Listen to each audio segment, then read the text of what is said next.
ಜನ ಆಂದೋಲನ ಸಂಘಟನೆ ವತಿಯಿಂದ ಬಡವರಿಗೆ ಸೂರು ಕಲ್ಪಿಸುವ ಬೆಂಗಳೂರು ದಕ್ಷಿಣ ತಾಲೂಕು ಕೆಬ್ಬತನಹಳ್ಳಿ ಗ್ರಾಮದಲ್ಲಿ ಸರ್ವೆ ನಂಬರ್ 55ರಲ್ಲಿ 8 ಎಕರೆ 10 ಗುಂಟೆ ಜಮೀನು ಕಳೆದ 20 ವರ್ಷಗಳ ಹಿಂದೆಯೇ ಈ ಬಗ್ಗೆ ಕರ್ನಾಟಕ ಜನ ಆಂದೋಲನ ಸಂಘಟನೆ ವತಿಯಿಂದ ಅಧ್ಯಕ್ಷರಾದ ಕೆ ಮರಿಯಪ್ಪ ಹಾಗೂ ಸಿದ್ಲಿಂಗಪ್ಪ ರತ್ನಮ್ಮರವರ ಸಂಘಟನೆಯ ಹಲವಾರು ಮುಖಂಡರು ಹೋರಾಟ ನಡೆಸಿ ಪ್ರತಿಫಲವಾಗಿ ಅಂದಿನ ಬಿಬಿಎಂಪಿಯು ಸಹ ಸಂಘಟನೆ ಹೆಸರಲ್ಲಿ ಜಾಗ ಮಂಜೂರಿ ಮಾಡಿ ಆದೇಶ ಹೊರಡಿಸುತ್ತದೆ. ಇದೀಗ ಸಹಿಸದ ಕೆಲವು ಕಿಡಿಗೇಡಿಗಳು ಇಲ್ಲಿಗೆ ಬಂದು ಫಲಾನುಭವಿಗಳಿಗೆ ಮನೆ ಕಟ್ಟಲು ಬಿಡದೆ ಬೆದರಿಕೆ ಹಾಕುತ್ತಿದ್ದು, ಇದಕ್ಕೆ ಕೆಎಸ್ಎಸ್ ರಾಜ್ಯಾಧ್ಯಕ್ಷರ ಕನ್ವಳ್ಳಿ ಕೃಷ್ಣಪ್ಪ ಮಾಧ್ಯಮಕ್ಕೆ ಮಾತನಾಡಿ, ಮಹಿಳಾ ಮುಖಂಡರಾದ ನಾಗರತ್ನರವರು ಮಾತನಾಡಿ, ಕರ್ನಾಟಕ ಜನ ಆಂದೋಲನ ಸಂಘಟನೆಯು ಹೋರಾಟದ ಫಲವಾಗಿ ಇಂದು ಹಲವರಿಗೆ ಮನೆ ಇಲ್ಲದ ಕುಟುಂಬಗಳಿಗೆ ಸೂರು ದೊರಕುತ್ತಿದೆ. ಇದನ್ನು ಸಹಿಸದ ಹಲವರು ಈ ಕೆಲಸಕ್ಕೆ ಅಡ್ಡಿಪಡಿಸುತ್ತಿದ್ದು ಅದು ಸರಿಯಲ್ಲ. ಸರ್ಕಾರ ನಮ್ಮ ಸಂಘಟನೆಗೆ ಈ ಜಾಗ ಮಂಜೂರು ಮಾಡಿದೆ. ಹೀಗಾಗಿ ನಮ್ಮ ಕೆಲಸಕ್ಕೆ ಬಿಬಿಎಂಪಿ ಅಧಿಕಾರಿಗಳು ಹಾಗೂ ಪೊಲೀಸ್ ಅಧಿಕಾರಿಗಳು ಅಡ್ಡಿಪಡಿಸುವುದನ್ನು ನಾವು ಸಹಿಸುವುದಿಲ್ಲ. ಮುಂದಿನ ದಿನಗಳಲ್ಲಿ ಉಗ್ರ ಹೋರಾಟ ಮಾಡುತ್ತೇವೆ ಎಂದು ಎಚ್ಚರ ನೀಡಿದರು.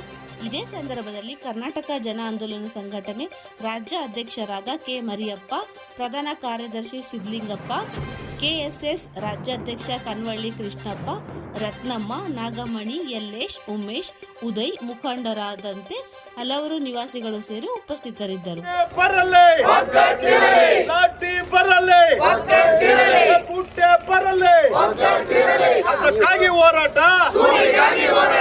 ಈ ಭಾಗದಲ್ಲಿ ಮನೆಗಳು ಕನ್ಸ್ಟ್ರಕ್ಷನ್ ನಡೀತಾ ಇದೆ.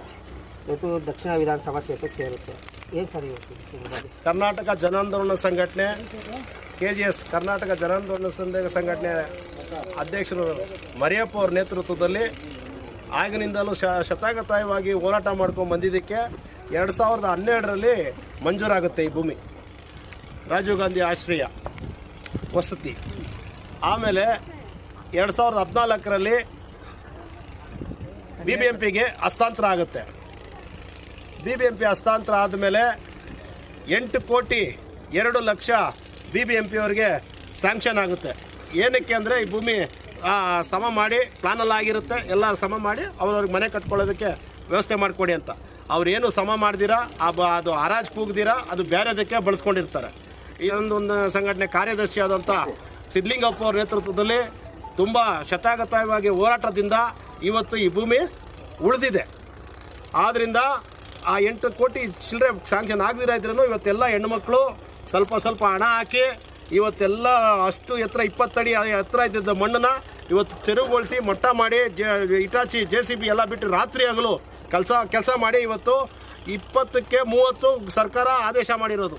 ಇವತ್ತಕ್ಕೆ 20ಕ್ಕೆ 18 ಇಲ್ಲಿ ನಾವು ಜಾಗ ಮಾಡ್ಕೊಂಡಿದ್ದೀವಿ. ಯಾಕೆ ಅಂದರೆ ರಸ್ತೆ ಅಗಲ ಇರಲಿ, 6 ಮೀಟ್ರ್ ರಸ್ತೆ ಕೊಟ್ಟಿದ್ರು, ನಾವು ಇನ್ನೂ 4 ಕಡೆ ರಸ್ತೆ ಅಗಲ ಇರಲಿ ಅಂತೇಳಿ ಬಿಟ್ಟು ಇವತ್ತು ಎಲ್ಲ ಬಡ ಜನ ಇಲ್ಲಿ ಮನೆ ಕಟ್ತಾ ಇರೋಂಥವ್ರು, ಕೂಲಿ ಮಾಡೋಂಥ ಜನ ಇಲ್ಲಿ ಮನೆ ಕಟ್ತಾ ಇರೋರು. ಇವತ್ತು ಕೆಂಬತ್ತಳ್ಳಿ ಗ್ರಾಮ ಸಂಪೂರ್ಣವಾಗಿ ಅವ್ರಿಗೂ ಒಂದು ಎಲ್ಲ ಸೇರಿ 380 ಮನೆ ಇಲ್ಲಿ ಚಿಲ್ಲರೆ ಅಲರ್ಟ್ ಆಗಿರೋದು. ಇವತ್ತೆಲ್ಲರೂ ಮೊದಲನೇದಾಗಿ ಊರಿನವ್ರಿಗೆ ಒಂದು ಆದ್ಯತೆ ಕೊಟ್ಟು ಎಲ್ಲರೂ ಸೇರಿ ನಾವಿಲ್ಲಿ ಒಂದು ಸೂರು ಕಟ್ತಾ ಇದ್ದೀವಿ. ಏನು ಸಮಸ್ಯೆ ಆಗಿದೆ ಸರ್? ಅಧಿಕಾರಿಗಳಿಂದ ವಿಳಂಬ ಆಗ್ತಾ ಇದೆ, ಹಕ್ಕುಪತ್ರಕ್ಕೆ ಏನು ಸಮಸ್ಯೆ ಆಗ್ತಾ ಇದೆ? ಇವತ್ತು ನಮಗೆ ಮೂಲಭೂತ ಸೌಕರ್ಯ ಬೇಕು. ಇಲ್ಲಿ ನೀರಿಲ್ಲ, ಕರೆಂಟ್ ಇಲ್ಲ, ಒಳಚರಂಡಿ ಇಲ್ಲ, ರಾಜ್ ಕಾಲುವೆ ಇದೆ, ಎಲ್ಲ ಅದಕ್ಕೂ ವ್ಯವಸ್ಥೆ ಮಾಡಿಕೊಡ್ಬೇಕು. ಅದೇ ರೀತಿಯಾಗಿ ಬೋರ್ವೆಲ್ ಹಾಕ್ಸ್ಕೊಡ್ಬೇಕು. ಬೇಗನೆ ನೀರಿಗೆ ಎಲ್ಲ ಥರ ಮೂಲಭೂತ ಸೌಕರ್ಯ ಸರ್ಕಾರ ವತಿಯಿಂದ ಮಾಡಿಕೊಡ್ಬೇಕು. ಅದೇ ರೀತಿಯಾಗಿ ಹಕ್ಕುಪತ್ರನೂ ಮುಖ್ಯವಾಗಿ ಎಲ್ಲ ಫಲಾನುಭವಿಗಳ ಪಟ್ಟಿನ ನಾವು ಅವಾಗೇ ಸಲ್ಲಿಸಿದ್ದೀವಿ.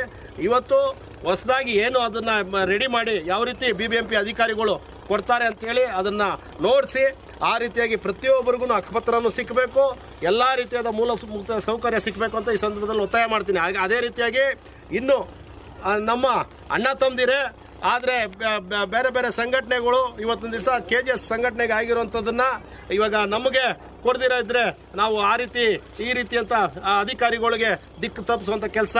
ಆಮೇಲೆ ಪೊಲೀಸ್ಗೂ ಇದಕ್ಕೂ ಏನು ಸಂಬಂಧ ಇದೆ? ಪೊಲೀಸವರು ಯಾರೋ ಮಾತು ಕೇಳಿ ಪೊಲೀಸವರೆಲ್ಲ ಬಂದು ಕೆಲಸದವ್ರನ್ನ ಬೆದರಿಕೆ ಹಾಕೋದು, ಈ ರೀತಿ ಎಲ್ಲ ಕೆಲಸ ಆಗ್ತಾ ಇದೆ. ಆ ರೀತಿ ಆಗಬಾರ್ದು.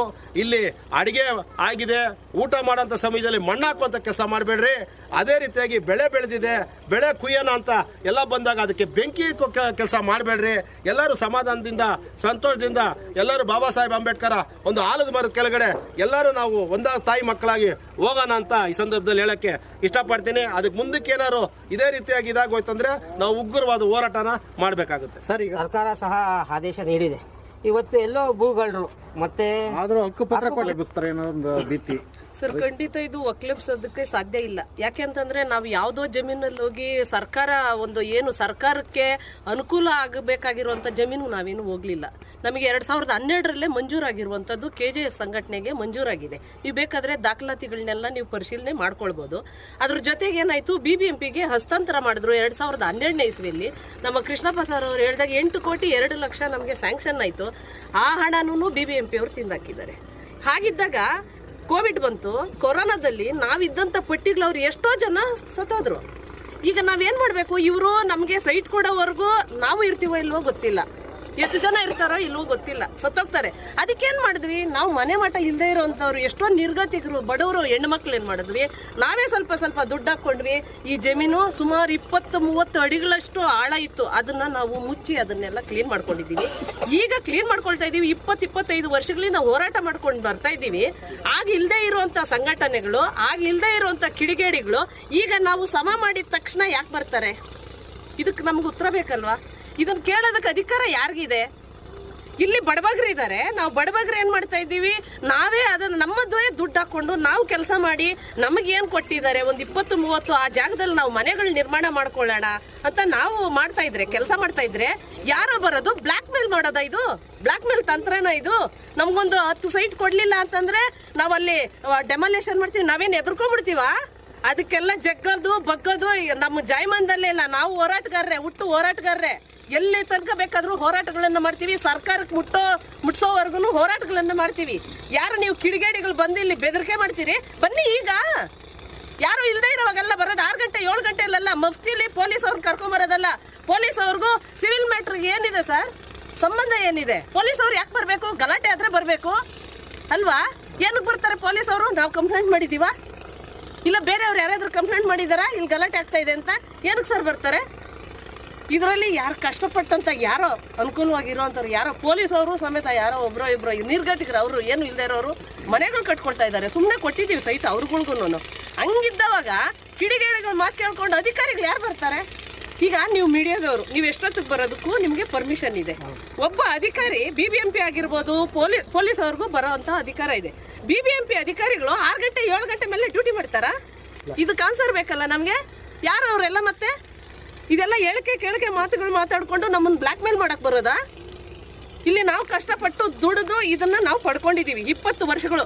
ನಿಮಗೆ ಪರಿಶೀಲನೆ ಮಾಡ್ಬೇಕಂದ್ರೆ ಧಾರಾಳವಾಗಿ ಹೋಗಿ ನಮ್ಮ ಅಂಜನಾಪುರ BBMP ಆಫೀಸ್ಗೆ ಹೋಗಿ, ಅಥವಾ ನಮ್ಮ ಜಯನಗರ ಏನು ಝೋನ್ ಇದೆ ಝೋನ್ ಆಫೀಸಲ್ಲಿ ಹೋಗಿ ನೀವು ಪಟ್ಟಿ ಚೆಕ್ ಮಾಡ್ರಿ. ನಮ್ಗೆ ಆದೇಶ ಆಗಿರುವಂಥ ಕಾಪಿಗಳನ್ನೆಲ್ಲ ಚೆಕ್ ಮಾಡಿ, ನಮಗೆ ಏನೇನಿದೆ ಎಲ್ಲ ಪ್ರತಿಯೊಂದು ಪರಿಶೀಲನೆ ಮಾಡಿ. ಖಂಡಿತವಾಗ್ಲೂ ನೀವು ಸತ್ಯಾಸತ್ಯತೆಯನ್ನ ನಿಮ್ಮ ಮೀಡಿಯಾ ಚಾನೆಲ್ಗಳೆಲ್ಲ ಹಾಕಬೇಕು. ಬಡವ್ರಿಗೆ ನ್ಯಾಯ ಒದಗಿಸ್ಕೊಡ್ಬೇಕು ತಾವು. ರಾಜಕಾರಣಿಗಳು ಕುಮ್ಮಕ್ಕು ನಡೀತಾ ಇದೆ, ಇಲ್ಲ ಅಂದ್ರೆ ನಿಮ್ಮ ದಲಿತ ಪರ ಮುಖಂಡರುಗಳೇ ನಿಮ್ಗೆ ದೌರ್ಜನ್ಯ ಮಾಡ್ತಾರೆ? ಸರ್, ಖಂಡಿತ ರಾಜಕಾರಣಿಗಳು ಕುಮ್ಮಕ್ಕು ಖಂಡಿತ ಇಲ್ಲ ಅನ್ಕೋತೀನಿ. ಯಾಕಂತ ನಾನು ಹೇಳ್ತೀನಿ, ಈ ಇದ್ರಲ್ಲಿ ಹೇಳ್ಬೇಕು ಅಂತಂದ್ರೆ ನಿಮ್ಗೆ ಮೊನ್ನೆ ತಾನೇ DK ಶಿವಕುಮಾರ್ ಸರ್ನ ಮತ್ತೆ DK ಸುರೇಶ್ ಸರ್ ಅವ್ರನ್ನ ನಾವು ಮೀಟ್ ಮಾಡಿ, ಈಗಲ್ಲ ಸುಮಾರು 20 ವರ್ಷಗಳಿಂದನೂ ಅವ್ರನ್ನ ನಾವು ಭೇಟಿ ಮಾಡ್ಕೊಂಡು ಅವ್ರ ಮನವಿಗಳನ್ನ ಸಲ್ಲಿಸ್ಕೊಂಡ್ ಬಂದಿದೀವಿ. ಖಂಡಿತ ಅವ್ರು ನಮಗೆ ಆದೇಶ ಕಾಪಿನ ನೋಡ್ಬಿಟ್ಟೇನೆ ಅವ್ರು ಮಾಡಿ ಅಂತಾನೆ ಹೇಳಿದ್ದಾರೆ. ಅದ್ರ ಜೊತೆಗೆ ಈ ಒಂದು ಭಾಗದ ನಮ್ಮ MLA ಸಾಹೇಬ್ರ ಹತ್ರನೂ ಹೋಗಿ ಬಂದಿದೀವಿ. ಅವರು ಯಾವುದೇ ಅವ್ರ ಕಡೆಯಿಂದನೂ ನಮಗೆ ತೊಂದರೆ ಇಲ್ಲ, ಅವ್ರ ಕಡೆಯಿಂದನೂ ತೊಂದರೆ ಇಲ್ಲ. ಆದ್ರೆ BBMP ಅಧಿಕಾರಿಗಳಂತ ಸುಳ್ಳು ಮಾಹಿತಿ ಕೊಟ್ಕೊಂಡು ನಮ್ಮ ಜನ ಏನೋ ಅವ್ರು ಒಂದು ಅಷ್ಟು ಕಟ್ಟಿಕೊಂಡು ಮನೆಯೆಲ್ಲ ವಾಸಕ್ಕೆ ಬರ್ತೀವಿ ಅಂದ್ರೆ ಅವ್ರನ್ನ ಬಂದು ಕೆಲಸ ನಿಲ್ಲಿಸಬೇಕು ಅಂತ ಧಮಕಿ ಹಾಕೋದು ಎಷ್ಟು ಮಾತ್ರ ಸರಿ ಸರ್? ಇದು ಕಿಡಿಗೇಡಿಗಳು ಯಾರೋ ಸಂಘಟನೆಗಳು ಹೆಸರು ಹೇಳ್ಕೊಂಡು ಬರ್ತಾ ಇರೋದು. ಅವ್ರು ಯಾರಂತ ನಮಗ ಏನೇ ಎಚ್ಚರಿಸ್ತೀರಾ ಮೇಡಮ್? ಏನ್ ಎಚ್ಚರಿಸೋದು ಸರ್? ನಮ್ಗೆ ಆದೇಶ ಆಗಿದೆ ಸರ್. ನಾವು ಆದೇಶದ ಪ್ರಕಾರ ಪಟ್ಟಿಯಲ್ಲಿ ಏನಿದೀವಿ ನಾವು ಬಂದಿದ್ದೀವಿ, ನಾವು ಕಟ್ಕೊಳ್ತಾ ಇದ್ದೀವಿ. ಅವ್ರು ಏನೋ ಹೇಳ್ತಾರಂತೆ, ಯಾರೋ 6 ಲಕ್ಷ 8 ಲಕ್ಷ ಅಂತೆಲ್ಲ ಮಾತಾಡಿದ್ದಾರೆ. ಇಲ್ಲಿ ಯಾರು 6 ಲಕ್ಷ 8 ಲಕ್ಷದ ಜನ ಯಾರಿಲ್ಲ. ನೀವೇ ನೋಡ್ಕೊಳ್ಳಿ, ಯಾರಾದ್ರೂ ಹಂಗೆ ಕೊಡೋರಿದ್ರೆ 6 ಲಕ್ಷ 8 ಲಕ್ಷ ಕೊಡೋರು ಇಲ್ಲೇ ಬೇಕಾಗಿಲ್ಲ, ಪಕ್ಕದ ಲೇಔಟ್ ಅಲ್ಲಿ ಹೋಗಿ ಸೈಟ್ ತಗೊಳ್ಬಹುದು. ಅಲ್ವಾ ಸರ್? ಎಲ್ಲ ನಿರ್ಗತಿಕರು ಇರೋವಂಥದ್ದು ನಾವುಗಳು ಏನೋ ಅವ್ರ ಕೈಲ ಮಾತ್ರ ಅವ್ರ ಮನೆಗಳು ಕಟ್ಕೊಳ್ತಾ ಇದ್ರೆ ಅವ್ರು ಏನ್ ಮಾಡ್ತಾರೆ, ಅವ್ರದೇ ಯಾರನ್ನೋ ಒಬ್ರು ನಿಲ್ಸಿ ವಿಡಿಯೋ ಮಾಡಿಬಿಟ್ಟು ಅದು ಬೇರೆಯವ್ರಗಳಿಗೆ ಇದು ಮಾಡ್ಕೊಟ್ಬಿಟ್ರೆ ಹೇಗೆ? ನೀವು ಪ್ರತಿಯೊಬ್ಬರನ್ನು ವಿಚಾರಿಸ್ಕೊಳ್ಳಿ ಸರ್. ಇದು ನಾವು ಒಬ್ರು ಹೇಳ್ಬಿಟ್ರೆ ಸಾಕಾಗಲ್ಲ. ಲೀಡರ್ಗಳು ಪ್ರತಿಯೊಬ್ಬ ಹೆಣ್ಣು ಮಕ್ಕಳು ಇಲ್ಲಿ ಏನು ಫಲಾನುಭವಿಗಳು ಬಂದಿದ್ದಾರೆ ಅವ್ರನ್ನೆಲ್ಲ ವಿಚಾರಿಸಿ, ಎಷ್ಟು ವರ್ಷಗಳಿಂದ ಇದ್ದೀರಿ, ಎಷ್ಟು ಹೋರಾಟ ಮಾಡಿದ್ದೀರಿ, ನಿಮ್ದು ಏನು ಕಷ್ಟ ಸುಖ ಎಲ್ಲ ನೀವು ಅವ್ರಗಳನ್ನೇ ವಿಚಾರಿಸ್ಕೊಳ್ಳಿ. ನಾವು ಹೇಳಿದ್ರೆ ತಪ್ಪಾಗ್ಬಿಡುತ್ತೆ.